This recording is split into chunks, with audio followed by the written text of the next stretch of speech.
What's up, everybody? Welcome to the Bronx Pinstripe Show. Haven't talked to you in about 3 weeks. First time in our podcasting life, the 10-year history of this show, Scott, that we took basically 3 weeks off. Yeah, man, it's been, we have a lot to talk about. I feel weird. The fact that I went back and looked at our notes and I was like, man, I don't think we've talked about Boone. I don't think we've talked about Judge. We talked about Boone. We haven't talked about a lot of things that are happening, but yeah. The clearing of the head, I think, was good. Got some cobwebs out and got me I was putting together some of the notes, just adding some things into there this morning, and I was getting excited to talk to you about these things because I got things to say. On the last episode, and that's what's going to be difficult about not podcasting, is that I always have things to say. On the last episode, I had said, maybe we'll talk to you before Thanksgiving. And you're like, we'll definitely talk to you before Thanksgiving. And here we are, the day before Thanksgiving. So yeah, we got it in right under the wire. We had gone into this offseason. We went into this offseason basically taking the approach of, when there's news, we will podcast. We're not going to podcast week to week. When there's news, there hasn't necessarily been big news. There's been a lot of rumors. There's been some minor news things that we'll all touch on, but that's kind of why it's been a 3-week break here. We also went pretty hard throughout the playoffs every single night. And when we were younger, before children, all we had to worry about was ourselves. That didn't matter. We could stay up until 2:00 in the morning, firing through voicemails and getting them into the show. But when you've got 2 children and you've got a son, those late night podcasts throughout October took a toll on us. So I think, we needed that little mental break afterwards. Yeah. No, it's been good, but there's lots to discuss. Really, not that much has happened. Last night this is actual news that happened before we recorded, which is something that doesn't usually happen with this show. But Snell actually landed, and the Dodgers are back on the prowl. So they're gonna have an 11-man rotation next year. I gotta tell you, man, I don't think that the Dodgers have any limit whatsoever to what they're doing, and that should be fear. Everybody in Major League Baseball should be fearful of that, because they clearly have they have no limit. There's no cap. It doesn't matter what the threshold is. It doesn't matter what their penalty is. They're just going to continue to do it, and to be honest, they're able to do it a little bit more aggressively of others, because they've done some of these deals that with the deferring of the money, they're able to fit some of this in. They're smart. Was Yamamoto's deferred? I don't remember. I know Ohtani's was pieces the big of it. Deferral. It wasn't. Ohtani's obviously was like a landmark deal in multiple ways, but the deferred money, it almost felt dirty when you're looking at it and how they manipulated the payroll for luxury tax purposes. But yeah, weren't there? God, I got to go back and read some things at the time that deal was signed. Weren't there some people who were like, Ohtani's getting so much credit for being a selfless guy here, but tax purposes, he's making out like a bandit because he's only paying $2 million a year in California taxes, and that deferred money is going to be either taxed when he's back in Japan, or he could move to Texas or Florida. Yeah, there were a bunch of different things. State income tax, so it's not like he needs the money anyway. He makes something like $50 million a year in endorsements anyway. So I think that was before he signed with the Dodgers too. And now it's probably $100 million in endorsements. Yeah. Well, So the Dodgers, I feel that the most important thing to them is, does this player make us better? Does this player give us a better chance at winning? That's what they're going with right now. And they've got this. Doesn't every team do that? I don't think so. Every team will say that they do that. But the thing is with them is that they're like, does this person, they're looking at it without viewing the dollar signs. Right. No, that's what I'm saying. Different. Pure on the field. Is this player going to help us win baseball games now? If yes, add. Like that seems to be the logic there. And you could say every team does that there, but not to the extent that the Dodgers are doing. There's always other factors that come into play with other teams. The Yankees, over the years, and I'm not saying that it was perfect, because there was a lot of years, especially in the 2000s, where they added players, it added money, basically without question, and it didn't necessarily make them a better team, so I get it. But when you've got the seemingly like the thought process in place with the Dodgers, they have a good blend of analytics and baseball approach, and they just get talented guys. They put talent on the field. That's the bottom line. Like, you go back and think about that roster in the World Series, for all the injuries and holes that you could poke in it, it still was loaded with talent. Yeah, they dealt with a lot of injuries this year too, especially into the pitching staff, and that was I think the last time we talked about this, I was starting to question. I'm like, do you really, really, really need top flight pitching? They think yes, they're going out. They're going out and getting Snell. Yeah, I guess so. Whether you call him they're filling spots. Whether you want to call him a top flight guy or not, he's. But that's the thing. They're playing with house money right now because they won the World Series. They did it. They pulled the trigger at the end and they have it. So now everything is gravy. Everything is gravy because of the amount of money that they're going to make. I mean, think about the amount of dollars that are coming in for the Los Angeles Dodgers overseas because they won the World Series. They've probably paid for Ohtani 5 times over because of that. It's not just the World Series, just having Ohtani alone. Remember I told you that. But they also won the World Series. The NLCS Game 6 against the Mets did a better rating in Japan than it did in the U.S. That's crazy. And I know they had Yamamoto too, but that's Ohtani. That's Ohtani driving those ratings. Yeah, so they're dangerous. So, I think that, when we're looking at Soto, and I know we have a few things to touch on internally with the Yankees, but Soto not being controlled internally is scary, obviously. But I think the Dodgers, you should be worried about them. I'm worried about them because I think that they can go out there and absolutely sign him. They've shown that their wallet is big enough to sign anybody. So why stop there? Why not go get Soto? Mookie Betts can play the infield also. They don't need him. They don't even really need to do much. They just shift their number one all-time MLB player on the first team MLB from right field and put him into the infield, and it'll be fine because Mookie Betts is an athlete and can play multiple places. Yeah, they just put Juan Soto out there with that takes the outfield place of a Teoscar Hernandez. Yeah, and when you think about when you talk about Soto and how it is impacting the Yankees right now, it just seems like they're in a holding pattern until Juan Soto decides. The reports are Soto has 5 offers in hand: Yankees, Dodgers, Red Sox, Blue Jays, and forgetting one more team. What was the other team that he's got an offer in hand from that they reported? Oh, Mets. You say the Mets? Obviously Mets. Yeah. Okay, so I'm guessing all the offers are in the same ballpark, because if one of the offers is for 500 million and the other offers are for 600 or 700 million, that's not a real offer at 500 million. So you agree? Like, you would guess all of the offers are within the same neighborhood? Yeah, I've been talking about it on this show for my thoughts on this one. I believe that he's going to get whatever he wants. I think there will be multiple teams that will give him whatever he wants, and then he's going to pick the situation that he believes is best for him. And that's the question. How do you know? I don't know. Hey, we don't know. Does Kevin Durant go and sign with the Golden State Warriors after they've been this unbelievable team, and people feel dirty about it because he's going to join this fully stacked team? Is that the sense that, what would the feeling be around him joining the Dodgers at this point? Kind of, but does he care? I don't think he does. I think it's less so in baseball than it is in basketball. You're one of 5 in basketball. One player has so much greater impact on winning than one player in baseball. If Juan Soto signs with the Dodgers, we should just all pack up and go home, because they have like Hall of Famers sprinkled across their diamond. Yeah, they can basically field a team of Hall of Famers. No, but I think if you're asking a question, not literally asking me, but you're trying to answer the question, where does Juan Soto want to play?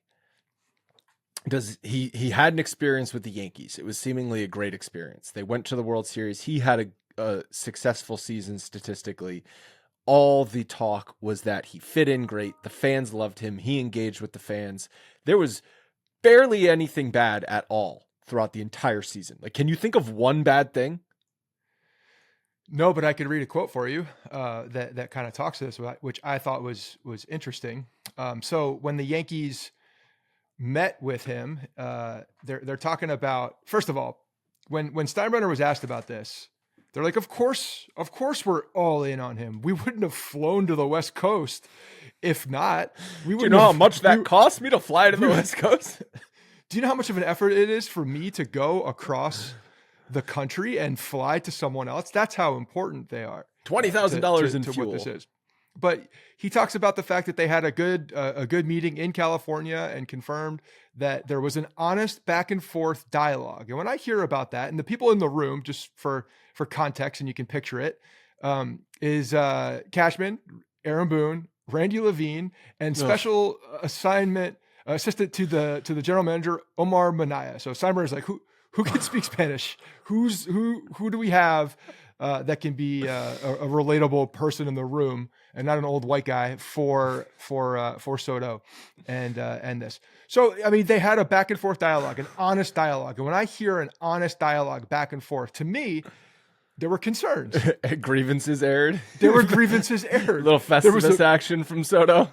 Yeah. So when he says that to me, like, you know, does that mean that Steinbrenner was like looking for things? And you know what? Well, Juan, we didn't like the way that you played defense in the playoffs. So this contract is going to reflect that. No, you know, I mean, like, I think Randy, if anyone, Levine, yeah, Randy's like, this is a lot of money. How about that defense in the playoffs? You know what I'm saying? Like, he's up there. So there's always reports. There's always talk that Bill Belichick in meetings would show the worst clips from the previous game just to like blow up guys. Randy Levine comes in with a PowerPoint of video clips of Soto misplaying the ball out in right field to allow the triple in the run score in game 1 of the World Series. So like, Juan, about the showboating at the plate, you know, like, do we really need that for this much money? You're going to be a Yankee for life. Do we need to have the showboating at the plate with minus 10% with the pitcher?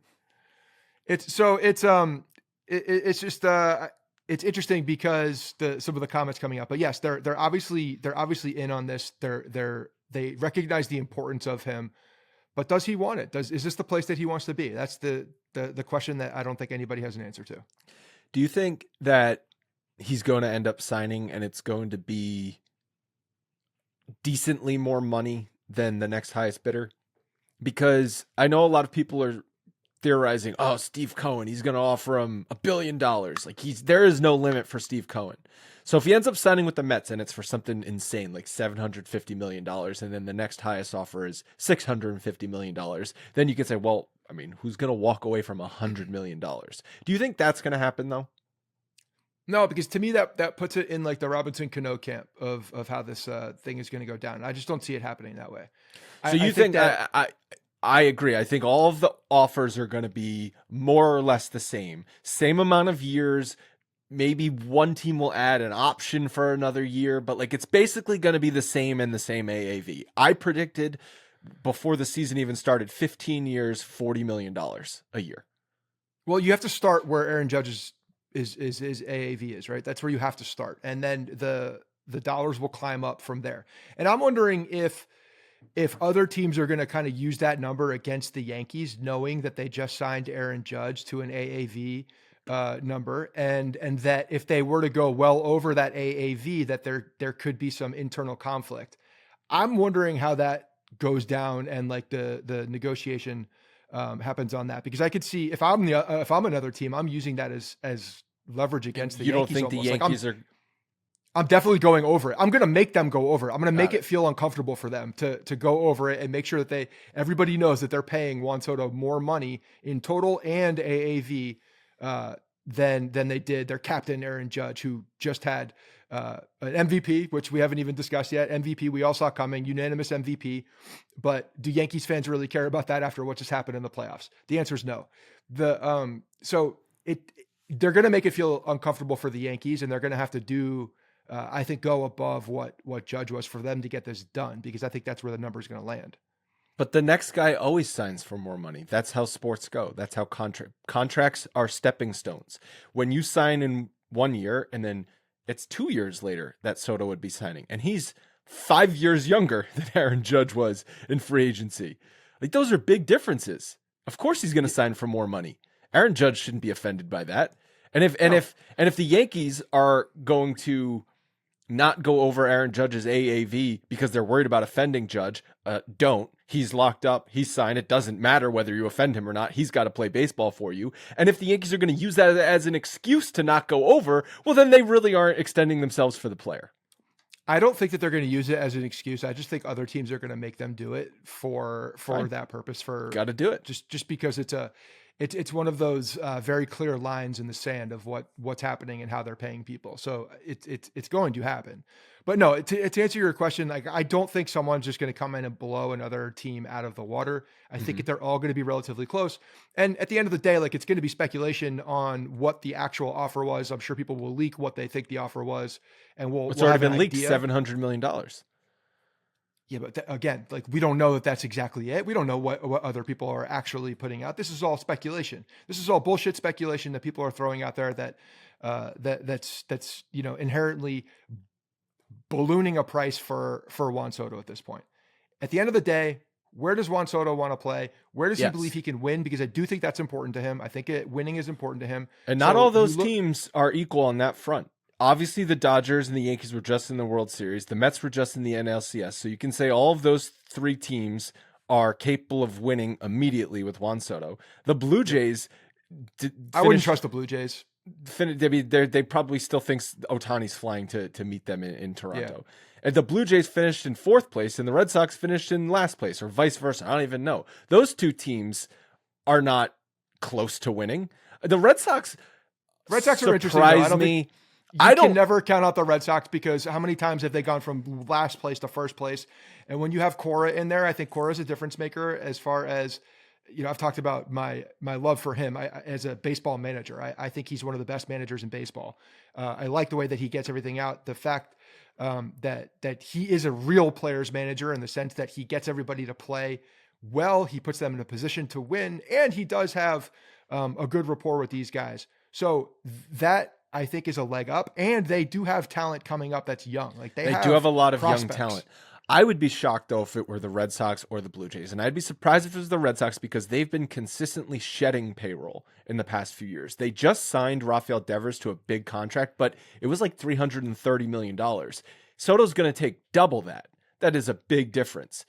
And I just don't see them signing another left-handed hitter to that kind of contract. So their lineup would be centered around Soto and Devers. I just don't see why they would do that, especially when they need so much pitching. Like, their pitching is the biggest need on that team. Yeah, another award that's alluded to here. Chris Sale, the guy that they shipped out of town because he couldn't stay healthy, won the just won the Cy Young comeback player in the National League. Yeah, good for him. I mean, that's an unbelievable. I don't know how many people actually saw that coming. No one. The Red Sox literally paid the Braves to take him. Yeah.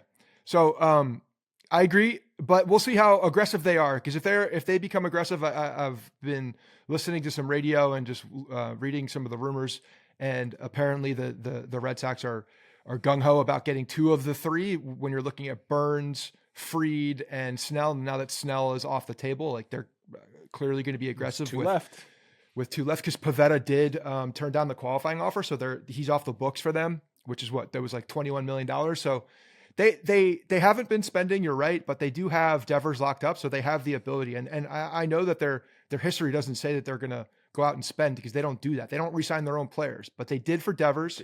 They didn't for Mookie Betts, and he was the guy to do it for. Mookie Betts. Then they didn't for Xander Bogaerts, and that was probably turned out to be the right decision. Not that he's bad at this point, but I don't think he was worth the massive contract San Diego gave him. And then they gave it to Devers. I have also heard rumors that the Red Sox, if they do seriously go after Soto and sign him, would actually look to move Devers.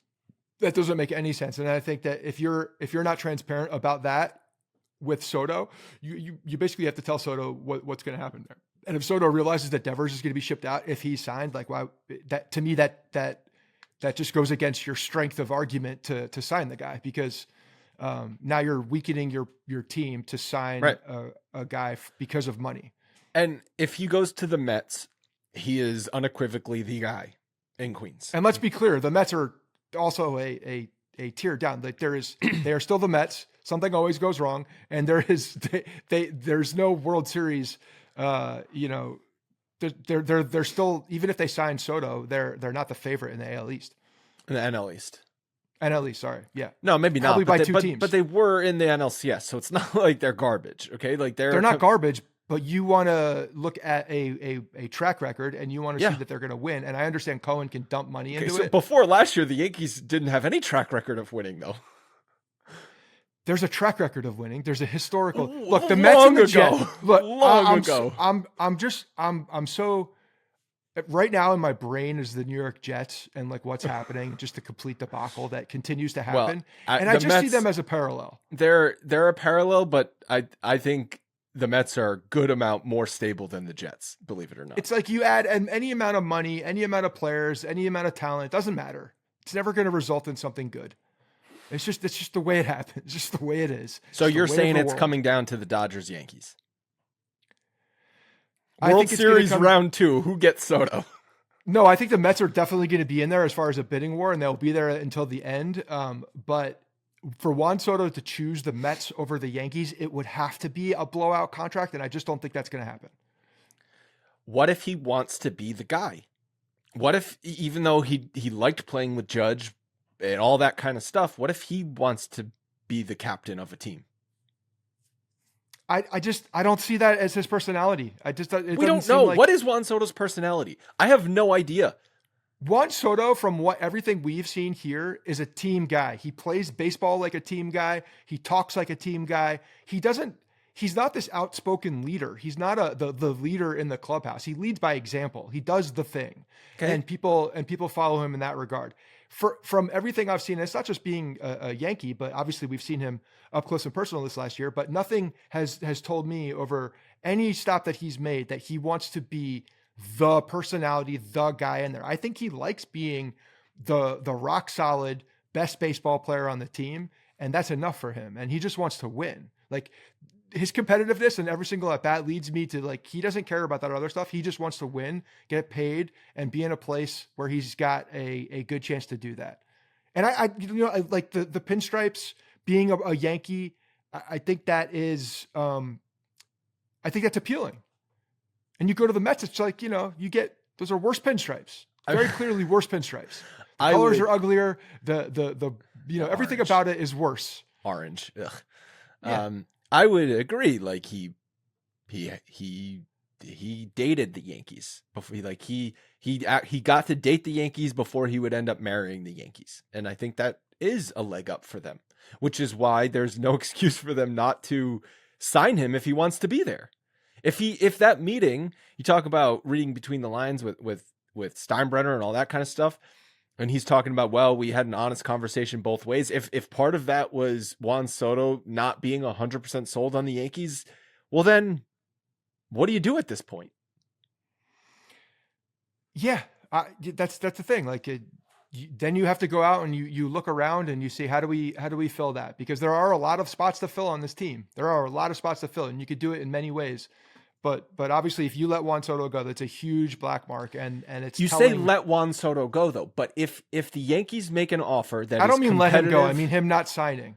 Okay, if the there's two different things here. If the Yankees don't make a competitive offer and he leaves, shame on them. We will crush the team for that, and they should be crushed for that. That is letting him go. If they make a competitive offer with everybody else and he chooses another team, how do you blame the Yankees? Because there was a disconnect. That's why. I'm wondering why there was a Judge was asked in an interview recently about, are you talking to Soto? Are you trying to influence him in any way? He's like, no, I haven't talked to him. He's gonna prey on it. Do you see? He wants to prey on it. He wants to prey on it. I'm like, I pray he can catch fly balls next year. Maybe he's not talking about it, which I could see happening. Maybe he is doing that, but not saying that he is. I could see Aaron Judge doing that. But my God, you better be talking to him. You better be sending him a text. You better be sending him something, like a picture of your dog. I don't know. Whatever you know that he likes, you do that. And you send him an edible arrangement.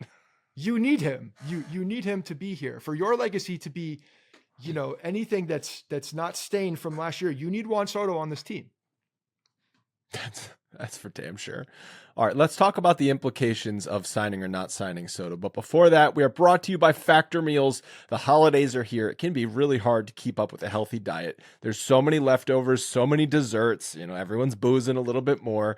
Everything is just a little bit more lax. But with Factor Meals, you can stick to your wellness goals because their meals are nutritious and dietitian approved. With Factor, you get no prep, no mess meals delivered right to you. The process is so easy. Go to their website and choose from over 35 delicious meals each week. You can also customize your deliveries with 60 different add-ons. Highly skilled chefs prepare your food and it gets delivered right to you. Heating meals up takes only 2 minutes, and then there is no mess or anything to clean up afterwards. That is the best part. All of Factor meals are fresh and never frozen, with options from breakfast to dessert and everything in between. And if you're looking for a great fall/wintry dish, I cannot recommend anything other than the chorizo chili. It is so good. I love it. I've had it like 3 or 4 times. It's delicious. We've got a great offer for you. Head to factormeals.com/Bronx50 and use code Bronx50 to get 50% off your first box plus 20% off your next month. It's an awesome deal. 50% off your first box plus 20% off your next month. Factormeals.com/Bronx50.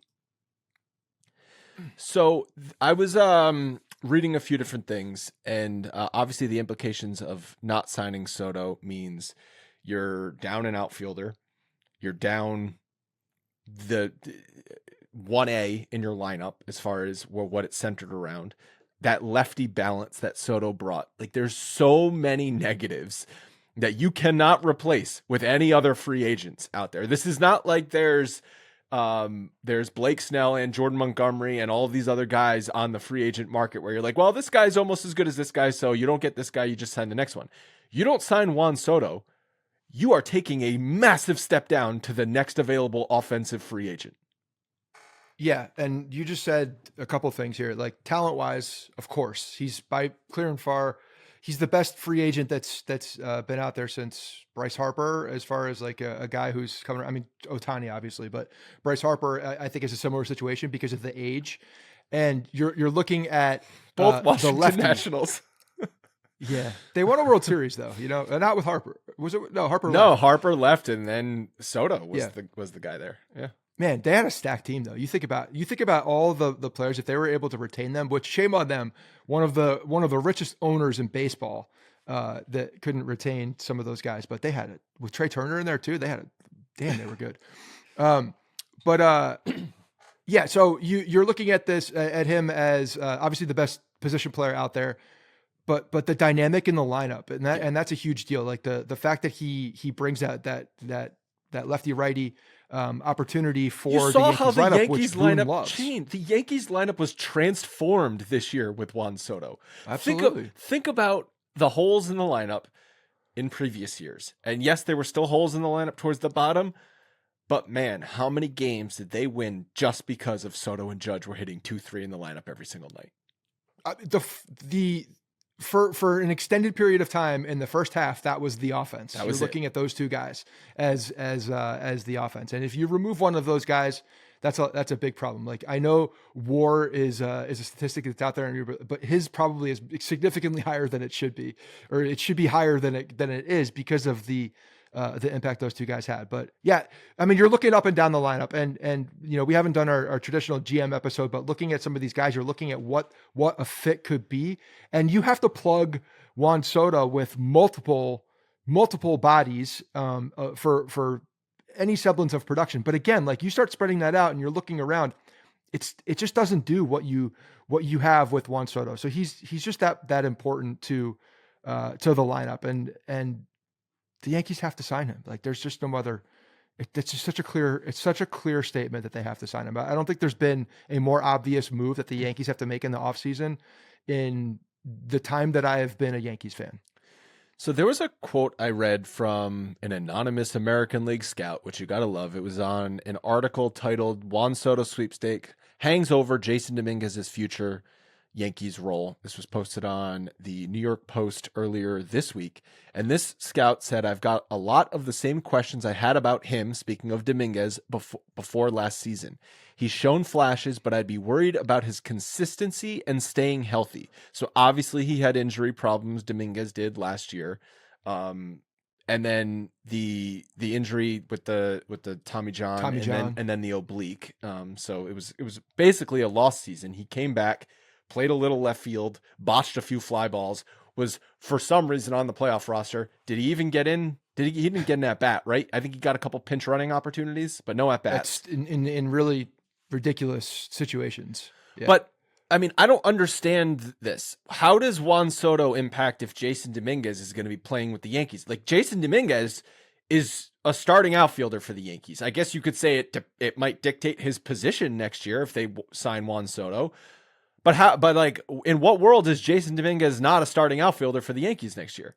No, he is. That's exactly what he is. I agree. I don't think Soto signing impacts Dominguez one bit, except for a position where you potentially move Judge to right field, Dominguez goes to center, and that's it. I think you would do that. I think even if like Dominguez is probably the center fielder, assuming that those two fluky balls were actually fluky in the outfield, and you believe that he can play center field, I don't think it impacts him at all. I think he's on the team and starting and in the lineup no matter what, whether Soto's here or not. And so if they do sign Soto, you've got your three outfielders, Judge, Soto, Dominguez, and where you play them, I guess, is up for debate. Do you put Judge back in center field where his defensive metrics were not good, drop fly ball in game 5 aside, just look at his defensive metrics in center field, not great. In right field, still elite. So are you moving him, Judge, to right field, Dominguez to center field, and sticking Juan Soto back in left field? Now that would be for Juan Soto a flip-flop of left field, right field, year in and year out. Do you want to just keep Juan Soto in right field at Yankee Stadium, which is the easier position to play? Left field at Yankee Stadium is not easy. Do you want to give Dominguez a full off season of left field training? Like, there's a lot of questions on positionally, but as far as the bodies, those are the outfielders. Yeah, and I mean, at this point, I want to give Dominguez a full off season of center field. I want him thinking he's the center fielder, and for him to that's been his position as in the such. Minors. So yeah, like there's no other reason. Like, he should be the center fielder coming in. Judge is not a center fielder. He was playing center field because they didn't have one. And frankly, him in the corner, no matter what happens with Soto, still should be the case. And there's another tricky situation here with Jazz Chisholm. Not tricky, but like advantageous, I guess, as far as flexibility. He's got the ability to be a center fielder as well. He played some of that in Florida, in Miami. I don't think his metrics were all that great. But you need him more in the infield. It depends on what you can do in free agency. Like, there are some infielders that you can go out and get. And if you're taking the Dodgers approach and you're just trying to make this team better and doing all the things to make this team better, go out and get Bregman. Go out and get. Yeah, no, God, I don't know. Bregman, no, I don't care if Bregman's the greatest player on the planet. Just like Correa, I don't want him on this team. It would feel I can't stomach looking at him. I don't want it to happen. But anyway, my point is that it's a possibility. Either way, Judge needs to be in a corner. If it's in left field or right field, he needs to be in a corner. Or go to my suggestion that I like happened this. a couple weeks ago. I thought more about it, and because obviously the Yankees need a second baseman, there's a lot of reports they're not going to make an offer to Gleyber Torres. They didn't offer him the qualifying offer because they were afraid he would take it. The Red Sox are supposedly in on Gleyber Torres, but Gleyber Torres is by all accounts gone. Thank God. So you need a second baseman. Rizzo's gone. You need a first baseman. Jazz could be the third baseman or the second baseman, but you still need the other position wherever Jazz isn't playing. So you need two infielders going into next year. I thought more about it, and I'm like, if you're just going to move Judge to, like you said, if you're just moving Judge to first base 3 years from now, just pull the trigger now and do it, and go out and get two outfielders, Soto plus somebody else, because there's some other outfielders that are interesting on the free agent market, like names like Teoscar Hernandez, who we saw have a monster year with the Dodgers, clutch situations for them throughout their World Series run. Jurickson Profar, who was the starting left fielder in San Diego after Soto left, who had a really good year, bounce back year. And Jock Peterson, who, yes, is still playing baseball, believe it or not. Jock Peterson has been playing baseball since the 80s, and he's still playing. Jack Peterson is not an everyday player. I don't see him as an everyday player. He had like 500 at bats last year for Arizona. I know, but I don't like. He's very good. You look at his splits, and he's damn good. My point is there's options as Soto There's plus there's another more options than outfielder. that. Like you could go out and make a move as well. Right. There's a lot of options. But if you're able to do this, and again, like I understand this is all based on the fact that Aaron Judge can play first base, which again, I believe it to be possible. Start I believe taking it to be grounders. possible because the guy's an athlete. You've seen multiple people make this move. And again, yes, it's going to happen at some point because the DH spot's going to be clogged up. Eventually he'll be in the DH spot, but it's not going to be for Not if for he a moves bit to with first Stanton's base. there. If you move him to first base, that could just be his position for the next 7 years. Well, and he could also have some flexibility where you sign another first baseman and you rotate them in and out with DH. So you have an opportunity to do that. I don't love the first base options out there. The Yankees have been linked to Paul Goldschmidt. Like he's 38 years old, and he had such a bad year last year with. He's 38 years St. old. You Louis. don't touch that. How is that different than Rizzo? Like people are like, oh, Paul Goldschmidt, former MVP. I'm like, he's going to give you basically the same thing Rizzo gave you, which is nothing. I would rather trade for Arenado for thinking about that team and move him over to first base, even though Arenado makes like $38 million. Yeah, he makes a lot of money. I don't know. It's way too much money for is on that Arenado. Contract. But so there's opportunities I just looked there. this morning. 3 more years of like high 30 millions. Colorado's paying $5 million a year. Maybe you'd get St. Louis to pay another $5 million a year. So then you're talking high 20s for him. But for 3 years, clogging up third base.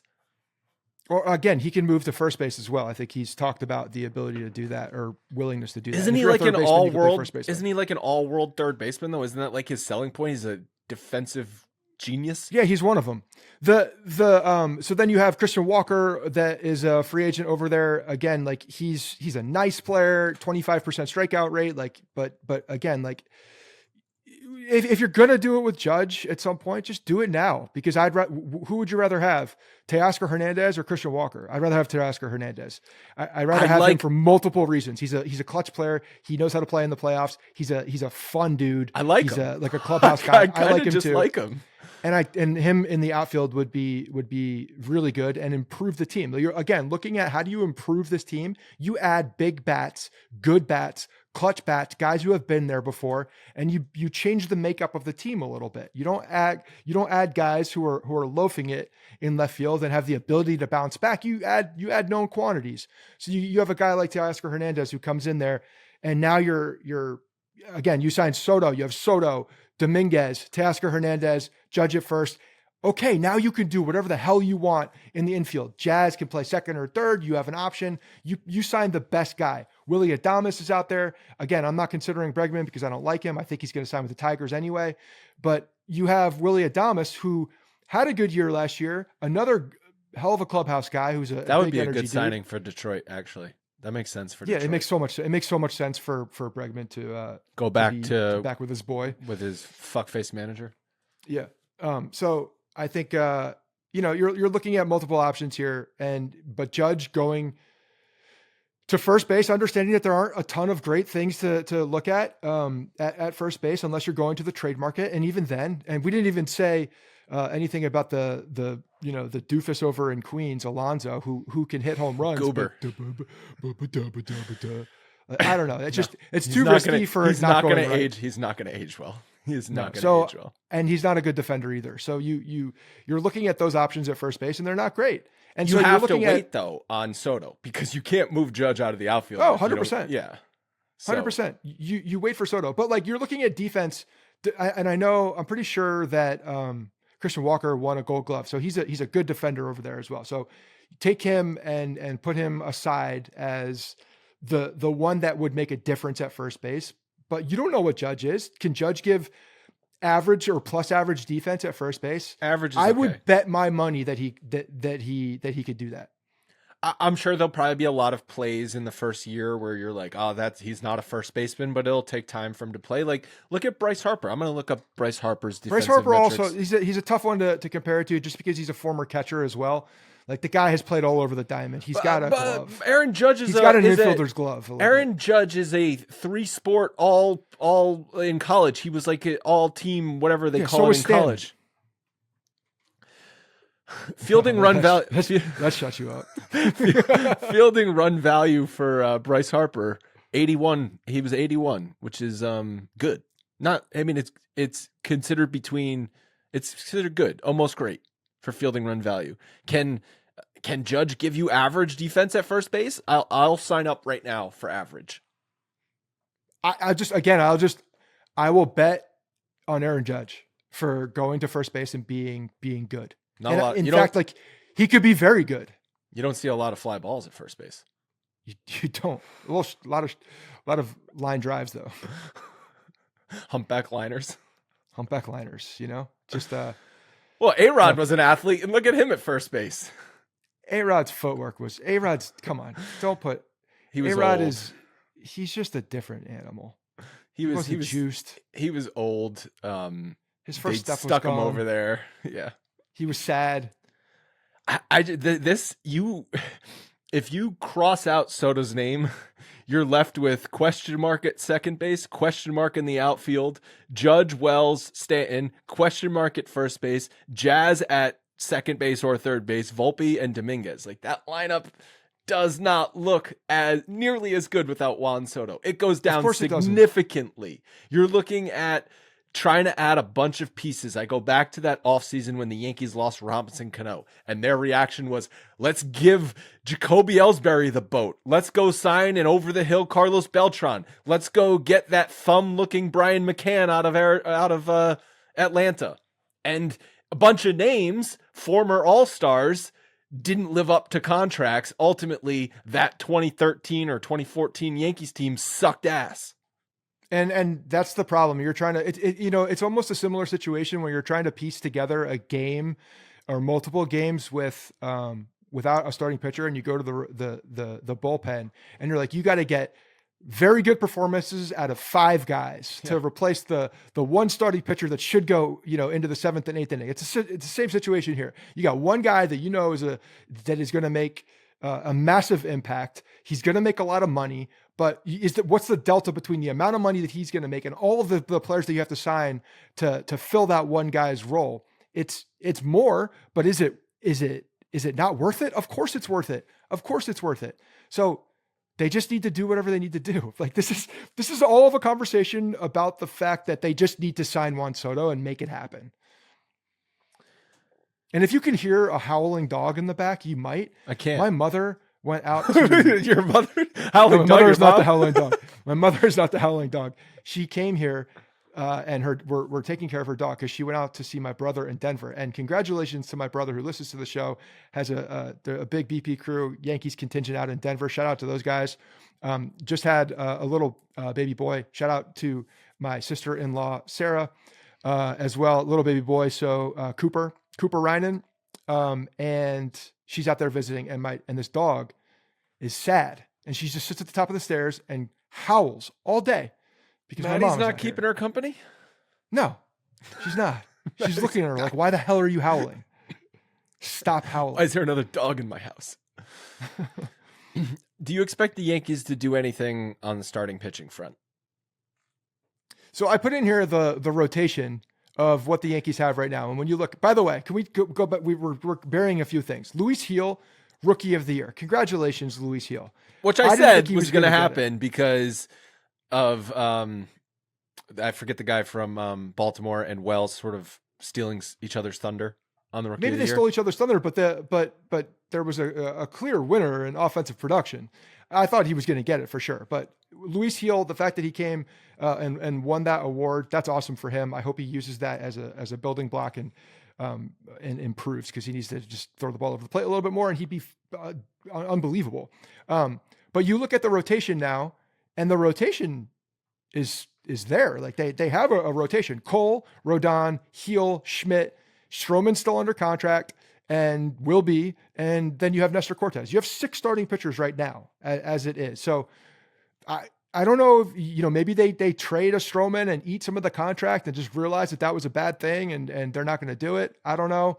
Nestor could go into the bullpen because they're losing some bullpen arms. He could be a guy that goes out there, but yeah, that worked out well for them in the playoffs. For right now, they have all of their pitchers. They would have to make a move. And I don't think they'll be out on some of these guys. I wouldn't be surprised if they went and signed someone, but they would have to make a move with one of these guys to do that. I think you have to concentrate on the position players and then adding bullpen pieces. And I think the rotation will be good enough. And if you need to add midseason, you can add midseason. But I think they have enough quality arms in the rotation to certainly win games in the regular season. But you need to add high leverage bullpen arms. We saw a couple guys step up towards the end of the season. Ultimately, in the playoffs, though, I think it got the better of them towards the end, that the bullpen just being extremely top heavy. Well, you could also look at the rotation and how they didn't do their job and affected the bullpen being overworked. You say that, but like rotations are 5 innings now, like especially in the playoffs. Like it's 5 innings and then your bullpen. That's how. Well, yeah, this was not a talented bullpen at that as well. So you're looking at an overworked, underwhelmingly talented bullpen as well. That, you know, you have really good guys who are overworked, they become good guys. You have average guys who are overworked, they become below average. Yeah. Weaver stepped up huge, and he's going to step into the closer role going into next year, but you've got to fill a bunch of spots behind that. Yeah, and also, absolutely. I saw reports the Yankees are interested in bringing back Jonathan Loáisiga. Why? like we've seen that. We know he won't be healthy. Let him go to another team. I don't care if they bring him back on a small contract and just don't count on him. And if he ends up being a plus, you can do that with a bullpen guy. Like, how many bullpen guys do they sign when they're even injured, just to see if they are, you know, anything when they get healthy? So he's not going to get a lot of money from anybody. So if they bring him back on a small deal, it's fine, because if he's healthy, he could be something. He's just not healthy. So I think it's inconsequential, and I don't think he's in the plans, but I think he is a potential plus if he's healthy, but you can't rely on him. Holmes is gone. Canley. You got Mark Leiter Jr. coming back after his kind of good performances towards the end of the playoff run. Yeah. What do we think about that? You know, like not exciting. I mean, he's middle. This comes back to an expectation thing. You're like, expectations with him, like we expect him to do nothing, and then he did something. We're like, oh, okay, Mark Leiter. But in reality, it was like there were a lot of close calls there. A lot of situations where they could have gone bad. The position player portion of the team is definitely needs to be the bigger focus. There was a trade that happened a couple days ago. Kansas City acquired Jonathan India for Joey Wiemer from Cincinnati. Brady Singer from Cincinnati. They also got Joey Wiemer, who's an outfielder. India was a guy that was in one of our GM plans at some point mid-season. I don't remember when, for Cincinnati. I know he's had some injury problems. He is a good second baseman, good leadoff hitter, though. I like that trade. That could have been someone the Yankees targeted on the trade deadline to fill second base. Yeah, they could have. I don't know on the if you're looking at who they could have traded for him, though, based on what they got back in Singer. I don't know if they had, you know, a direct comp to go out and get him. Clearly the Reds were looking at a starting pitcher that they could plug in immediately. Exactly. So, I mean, Nestor Cortez would be a guy like that, but I don't think he's not the value. You're not getting him back. Clark Schmidt could be, but I think that's an overpay. Maybe not, but Brady Singer is comparable to Clark Schmidt. Maybe it's Clark Schmidt. I would prefer to have Clark Schmidt than Jonathan India. I don't think India's wait until Oswald Peraza is playing second base 112 games next year, then see what you say. Well, obviously you have to have a plan, and you have to fill that spot with something. But I think there's an opportunity to improve in there, and you keep Clark Schmidt. Mm-hmm. I like Clark Schmidt. I think he's going to be a good. I know you like Clark Schmidt, and Clark Schmidt was very impressive last year. I think that a top of the lineup starting second baseman is more valuable than a number 3 or number 4 pitcher in Clark Schmidt. Yeah, well, Gleyber Torres was that at the end of the year too. Yeah, he just wasn't that for most of the year and all of last year and all of the year before. Well, maybe he's turned a leaf. And then, well, yeah, let him. Oh my God, I hope the Red Sox sign Gleyber Torres. Why? You know it's going to work. He's going to Joey Cora. I always say Joey Cora. Alex Cora he's going to become a 30-30 guy. No chance. He will cry on a daily basis being managed by Alex Cora. No, he will not. He would do well there. I really don't think he would. All right. I think we'll find out. I think he will do well. I have a feeling we're going to find out. I think Gleyber Torres will do well in a market that has zero importance, zero attention. If I'm Gleyber Torres, I'm signing with the Red Sox. I mean, I'm signing with anyone who's going to be willing to pay me, because I don't think there's a lot of teams out there willing to pay him. I think that he will get when you see the deal that he gets, I think you'll be surprised. What do you think? It's going to be like 5 years? No, I think he'll get 3 years. Yeah, he's 20. I mean, isn't he 30 or 29 years old? Like 28 years old? He should get 3 years minimum. Yeah, I didn't think you would have thought that. I thought that I wouldn't get a 1-year deal with potential options. I wouldn't give me as a GM. I would not, and as certainly as of course we all know that. Anybody who's listened to the show one time understands. But you that. look at precedent around the league when a free agent is 29 years old, and I've never said Gleyber Torres sucks. I've said he's frustrating, and I'm frustrated by him. But he doesn't suck. He's a decent enough player. He's 29 years old. Of course, he's going to get 3 years or more. All the more reason not to sign him. Was it going to be like 3 years, $60 million? Oh, he's 27, by the way. Or no, he's going to be 28. He'll be 28 in a couple days. Yeah. So he's going to get 20 million AAV over 3 or 4 years? Probably. I could see a 3-year deal with an option for 4. Some incentives maybe if he finishes like as an all-star or top. I actually think it'll be less than 20 million. I could see him getting less than 20 million. With the qualifying deal was at 21. Mm-hmm. So yeah, it'll be under 21. So maybe 19, 20. Yeah. Kikuchi, our boy, signed with the Angels, 3 years, $63 million. Angels are still a team. They're still there.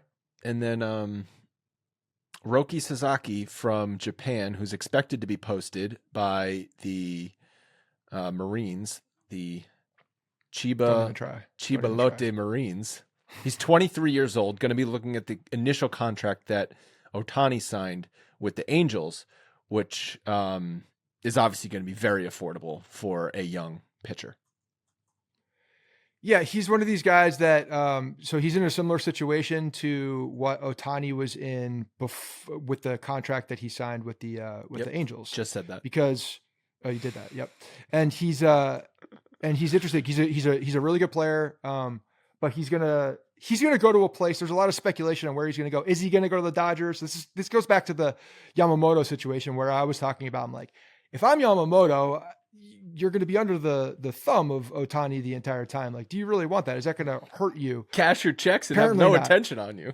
Apparently not. But if the Dodgers are looking at a 6-man rotation, which 7-man, it's clearly lining. If they were to sign Sasaki, they're going to have a different pitcher for every day of done. the league. Yeah, like they can just do that with no issue.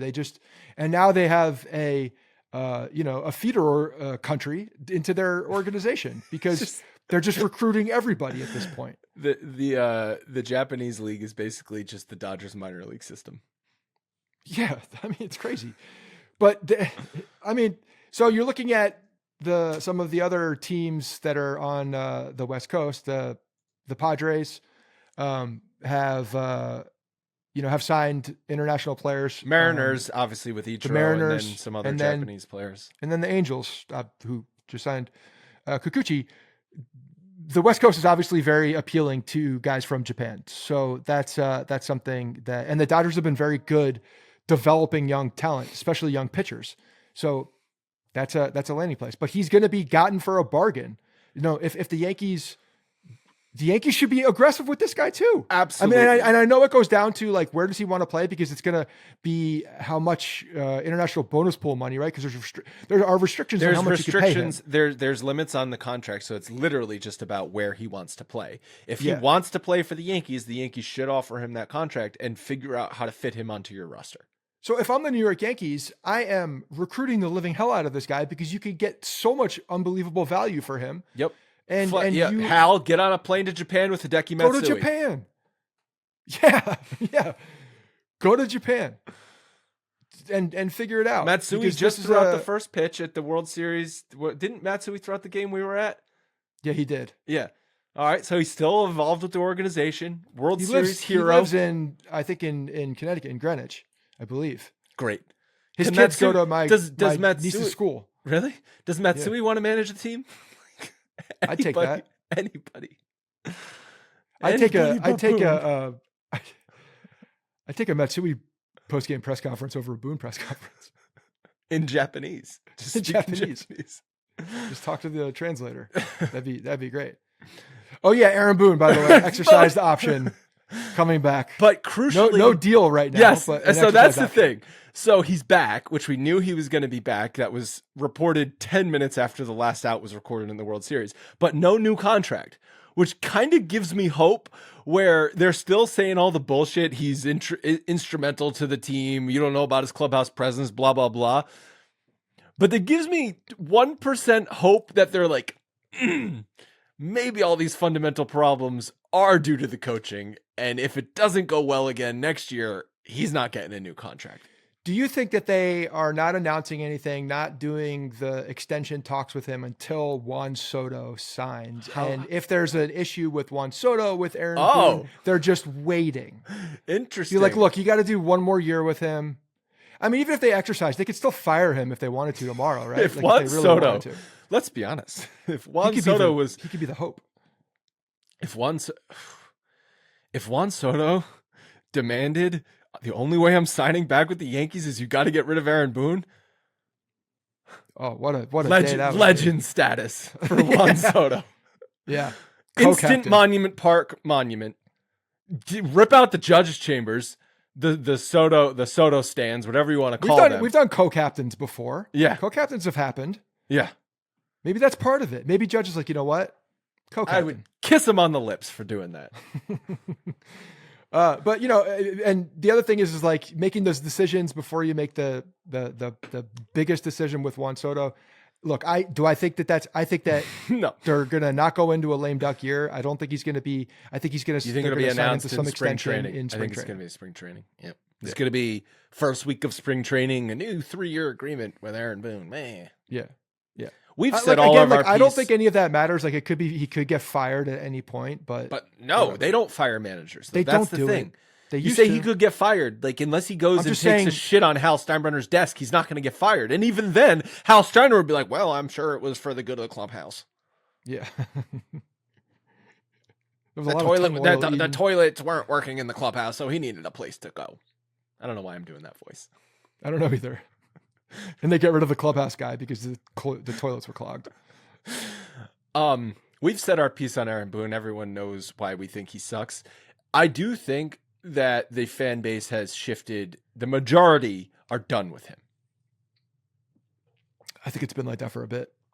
Maybe it has been like that for a bit, but I feel, especially with this past World Series, I think game one was brutal. But you just look at the problems that the team has had fundamentally, and did we talk about Cashman's comments about the fundamentals and how he basically his quotes at the GM meetings? I don't remember if we talked about this, but he was basically we have not done a podcast since the GM meeting, so no.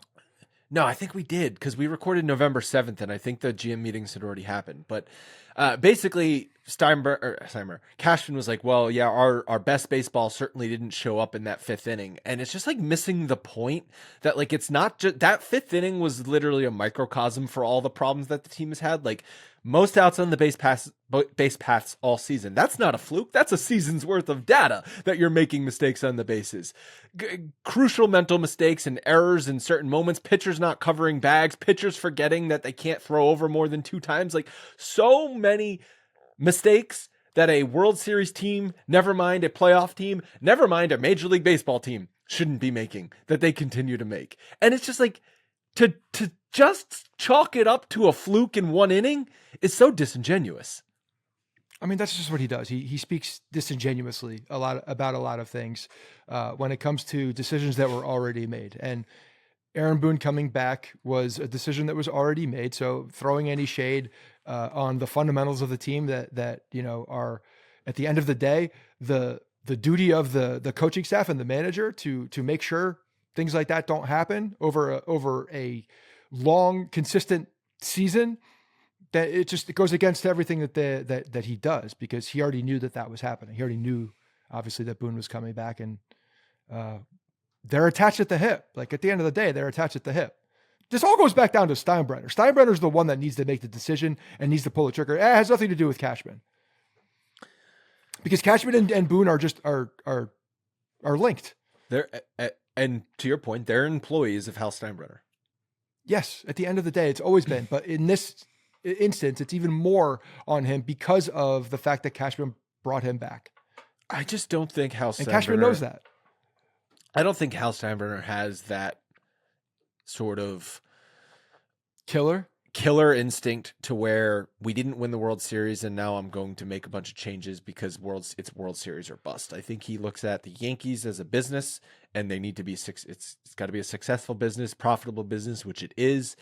Being competitive is certainly part of that. Like, you can't be a last place team and be a successful business because eventually that's going to catch up to you. But being a playoff team, you could miss the playoffs though once, but they've been, at least let's give Hal Steinbrenner credit to fielding a consistent playoff team. Okay. They've been a consistent playoff team every year since 2017, except one. Sometimes make the World Series, I'm sure, is in his plans, but it's not win World Series or failure. That's not his, that's not in his, on his whiteboard in his office. The other thing that doesn't affect him is some of the outside noise. And whereas before, the things that the Dodgers were saying and have been saying and said for weeks after the World Series was over. Is Joe Kelly still going on shows talking shit? Probably. Yeah, I would, if I were him, I'd just continue to do it until people stop inviting me. But that's a clear stain on the organization and how it was run for the entire year. I mean, the book was out across Major League Baseball on what the deficiencies of the Yankees were. And then they ended up losing because of that book. So, and then it was public knowledge and everybody was talking about the fact that that was a known quantity and the fact that they're just not very good at a lot of baseball things. And in years past, that would have been it. And frankly, like, it should be. That's a problem. It's a significant problem. The fact that everybody else knows that you're an undisciplined team. That's bad. That's a really bad look. Internally, externally, and frankly, if I'm Juan Soto, I'm talking about that in that meeting where they're having a very honest discussion about the fact that they don't look at the small things. Because you know who does look at the small things? Juan Soto does. Every at-bat is an aggressive, competitive performance. Whether it's the third, Tuesday in April, or Game 7 of the World Series, or Game 7 of the ALCS, he approaches it in the same way. And frankly, the standard should be set by a guy like that. And it just wasn't. So it had to have come up. Yeah, I would hope. I mean, I would hope. And maybe that's why Boone didn't get an extension yet. I would hope that. I love this little theory you've got going on. Yeah, I would hope that Juan Soto, having been with the team, because you can't necessarily do that from the outside looking in. Like, Juan Soto can't say that stuff about the Mets or say that stuff about the Red Sox because he wasn't with those teams. But him being a Yankee for a year, living through it, playing through it day in and day out, like, hopefully he was able to say some of those things.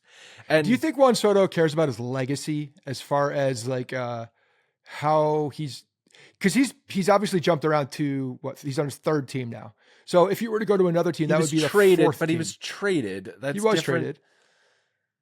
But He's I don't know. traded It still happens. It's still like you gotta, your legacy matters. If you go to the Mets, like, your legacy probably won't be written well. If you go to the Dodgers, your legacy is very much attached to multiple other people. And like, there's a same thing about the Yankees. You're on Not a really. team. You're on a team with Aaron Judge. You're in an organization with Derek Jeter and Lou Gehrig and Babe Ruth and Mickey Mantle. Yada yada yada. Yeah, but that's history. That's different. You're now the next guy. And with the New York Yankees, there's always, when you look at some of these historically amazing teams, there's been two guys. Juan Soto is right now the 1A, right? At least Aaron two guys. Judge. One, yeah. They're 1A, 1B. Yeah. They're both one. Well, okay. Well, but like last year, Judge won MVP. Soto was excellent, but on paper, not as good. Not the captain. If he goes to LA, what's he going to be? He's going to be 1B to Shohei Ohtani. It's the same situation. You also have Mookie Betts and I know you World also Series, have other guys. You also have World Series hero Freddie Freeman over there too. But Juan Soto's better than Freddie Freeman. He's better than Mookie Betts. You're talking about just like on the field Yes. baseball guy, but there's more to that. There's more to that. There's like who's the fan favorite, who's the other. It's also very clear over with the Yankees that he's also 1A. Maybe not. He would be 1 if he resigned, but he's right there. Whereas you go to the Dodgers, they just won a World Series. You're joining their World Series team, and oh, by the way, they have the most fascinating player on planet Earth who plays baseball. And they have Mookie Betts, who's, going to be a Hall of Famer, and Freddie Freeman, who's going to be a Hall of Famer and just was the hero of the World Series team. So you're not really 1A at that point. Like so maybe it is coming down. Maybe it is coming down to Mets and Yankees as the decision. I mean, I think at the end of the day, the dollars are going to, it's going to be those. Look, I am not counting out the Red Sox because I think the Red Sox are a sneaky team here. I think if they want to, they can pay him, whatever. And if they're deciding now that they're going to turn the faucet on and start signing guys and be the team, they can do that. And they have a lot of young talent. So frankly, now would be the time to do that. I know, but they have it like that. So John Henry owns Fenway Sports Group, which owns the Pittsburgh Penguins, a soccer team, I think Liverpool soccer team. I think it's Manchester. Manchester. Or Chelsea. Manchester or Chelsea. It's some major EPL team that they own. Yeah. They have huge investment in the PGA Tour. Like, it is now like a sports conglomerate. They're a juggernaut. It's not just the Red Sox. So when if they have to spend $700 million on Juan Soto, that's taking money away from spending on those other entities. And I think Fenway Sports Group is looking at it as a whole, not just spending money on the Red Sox. No. I mean, they got budgets. There's different buckets here, and I think that when you're looking at the ability to sign a guy like that and transform your organization, it puts you in a totally different category at that point. Didn't they do something with LeBron James? Didn't Fenway Sports Group do something with LeBron James? I don't know. I have no idea, but they're talking about, like, there's been multiple reports that they're really they're definitely going after him. And what's funny is there's a writing in the New York Post on Tuesday, Mark W. Sanchez. He added that W after the butt fumble, right? He wasn't. He's like, I can't be Mark Sanchez anymore. Wasn't the butt fumble a Thanksgiving night? It was Thanksgiving. I remember it clear as day. My family was in town. We were all watching the game. I don't remember the year 2010. I went to bed early. I was like, I can't handle this anymore. I'm going. I'm leaving. Mark Sanchez is pretty good on color commentary on Fox. Historically, you look back at those teams; those are the best Jets teams that I've seen in my lifetime. No, they won. They got to the AFC Championship. I know they twice did with Mark Sanchez. Well, like Chad Pennington was good. He didn't, and Vinny Testaverde. Teams. Curtis Martin. Teams. Bill Parcells. Bring Rex Ryan back. Oof. But yeah, increasingly seen as a legitimate contender in the sweepstakes for generational slugger, as word is they're stepping up their efforts to lure superstar away from their historic AL East. And that's the other thing. They'd be stealing them from the Yankees. Like, there's and Juan Soto. Well, Okay, if you had to rank the teams in where you think is like, if you're a betting man, if you're betting, I know there's odds on all this, so you could just rank them that way. But like you personally, how would you rank them in likelihood of him signing with that team? I think the Yankees are number one. I think that they are the clear leader in the clubhouse to sign him, and they need to do the right things to actually sign him. I think again, this is my belief is that all of these offers are going to be pretty close. So that's where I think the Mets are going to be lower on the list. So I would actually put the Red Sox as number 2 because I think they're sneaky. And I think that above the Dodgers? Because I think the Dodgers are it wouldn't surprise me if the Dodgers Red Sox haven't made the playoffs. I don't think the Dodgers are going to do it. You say Juan Soto cares about his legacy and wants to win. Like the Red Sox have not been a good team for 3 years. That doesn't matter. They've gone from the bottom to the top multiple times. No one is on that team that went from bottom to top anymore. If they are giving a commitment to spending money, then I don't think it matters. They'll go out and spend money. And because they have a lot of young players that are coming up and are good prospects, I think there's an increase. If you put some very good veteran players along, not even veteran players, but like Major League Baseball players on that team, like all of a sudden they're a very, very different team. You sign a couple pitchers, they're a very different team immediately. immediately. Okay, And you have yes, a commitment I to go out agree. and spend money. If Immediately, they're different. I agree. If they sign Juan Soto, Corbin Burns, Max Fried, yes, they're a very different team. That's 3. But if you're going out and signing Juan Soto, you're in on these other guys too. Like you're doing it. If the Red Sox say we're doing it, then they will go and do it. Okay, so you do Yankees, Because Red they Sox, can. then Mets. I think the Mets are after that, and then I put the Dodgers at 4 because I think the Dodgers are looming, have the ability to do it. I just don't think they're going to do it. And then you have, I guess, Blue Jays last. Yeah, I don't see for the Blue Jays to win, they would have to blow everybody else out of the water. I just don't see that happening. $2 billion. Yeah, and I don't know why Juan Soto would go there. I mean, that's an organization that has clearly underperformed. Yes, they have Vlad Guerrero, who's fantastic. Yeah, I don't see it either. I just don't see it happening. It doesn't feel right. I think the only thing I would change about your list is I would move the Mets to number 2, the Dodgers to number 3, Red Sox to number 4. Yeah, and you could flip the Dodgers. You could flip the Mets with the Red Sox, but there's something about the Red Sox. Too much smoke with the Mets and Steve Cohen. Like, I don't. There's also a lot here with all of a sudden the Red Sox are starting to come in hot and heavy. I feel like that's really intentional. That could be Scott Boras, like positioning Maybe. and stuff like that. Like, I don't know. With Scott, when it comes with Scott Boras, you always have to question like what's real, what's not real, because he's always. I mean, of course he's going to drive it up, and he's going to get all the big names involved in here, and he's done that. Every free agent, all the big names are in here. Every Scott Boras free agent ever, the Yankees have been involved in, whether they are or not. Like in reality, because he drives the price up. And did Snell fire Boras? Was he the one that fired him? Someone fired him. I don't know. I don't remember because obviously like Snell signed with the Dodgers recently. Last year, someone did. I think they moved away from him, but obviously Snell just signed with the Dodgers. So that's. I feel like when you sign with Scott Boras, you sign in blood. It's like he's got you. He's like, you're mine now. Yeah. So we'll see. There's a lot of speculation that this is going to happen before the winter meetings, which are in a week plus. Yeah, a little over a week. Early December. Well, I would hope so. Just can't drag it because this is Juan Soto is the first domino to fall. Like we've seen this happen though, where it drags out into late not December. When there's one guy though, because when it dragged out with Machado and Harper, there were 2 guys. Yeah. This is one clear guy, and once he does or doesn't sign, the teams then pivot and have to do other things.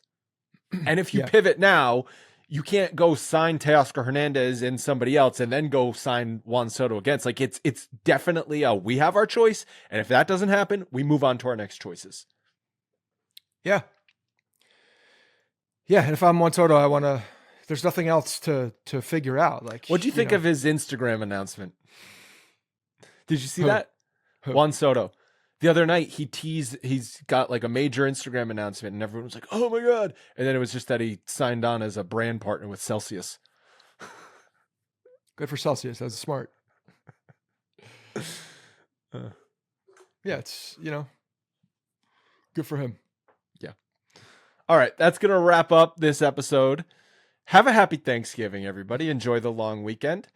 Thank you for listening to our episode after we haven't put out one in a couple weeks. Always appreciate it. Anything else you want to touch on, Scott? Oh, we'll be back when some dominoes fall here, and hopefully Juan Soto is a New York Yankee, and we can all watch next year. We'll talk to you guys whenever there's news next.